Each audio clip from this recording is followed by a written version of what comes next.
I always heard football players have to squat. They have to squat.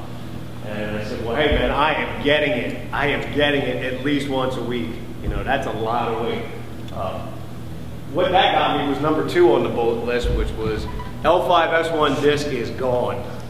Because when you vertically load, as we kind of know, a spine like that, you get that herniation out the back. And I got 375, but I also got a short stay in the hospital every year. And when I was with the Eagles, you know, a lot of times ego kicks in with a professional athlete. Even though they don't want to do a one-legged RDL, ego kicks in and they can't help it. They just have to show you their athleticism. And they go right into that hip hinge, one-leg RDL.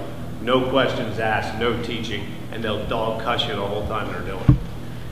Now you have someone with poor mechanics, prior injuries, not very athletic, but it's your job as a strength and conditioning professional to do the things that you think are important for their job. So now how do we get that person to go where we need them to go? What I observed was lack of ankle mobility, okay? That's something near and dear to my heart. Being a whopping 180 pounds these days, not much heavier as a wide receiver, I sprain my ankles constantly, okay? So I got these big fused lumps for ankles. So I could not get down to the proper squat depth, squat position, ankle degree of flexion to do a good barbell squat, which is why you saw me in the Smith rack pushing those plates. Same thing with the general population. Poor hip hinge ability.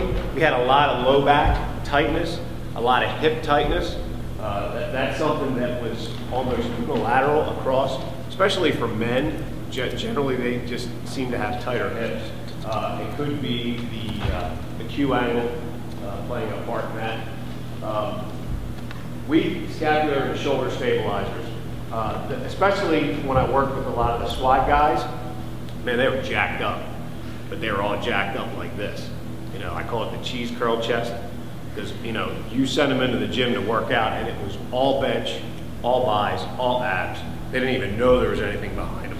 And they had such poor range of motion and mobility. We almost had to start from square one just to get them to have a little bit more balance of strength. Weak posterior chain. Obviously, anyone working in a smaller facility, you know, you don't have access to a lot of the equipment that you need to train the posterior chain. You have to get creative. And I'm going to show you some of the things that we do that help out in that area. And then poor core stability with offset loading. In Philadelphia, my supervisor, Mike Wolf, implemented a lot of offset loading training to utilize that core stability, okay? When I say core stability, I'm not thinking planks, okay? Because my Aunt Marie can do a plank.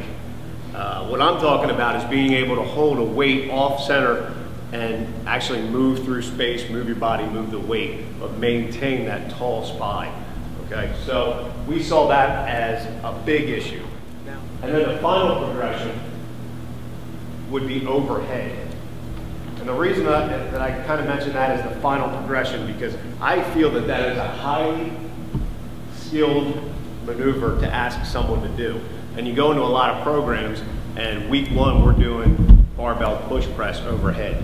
Okay, so you think about a youth athlete, you know, you're now asking them to lock the core, lock the hips, set the shoulder blades, and push weight overhead the first week. Okay, so yes, you could lower the load to a point that they can handle, but I think we need to build from the inside out, especially if you're working with young athletes or the general population. Make sure that they can handle that position before you start to load it, okay? So our question is, are we going for load, or are we going for the actual core stability for an exercise?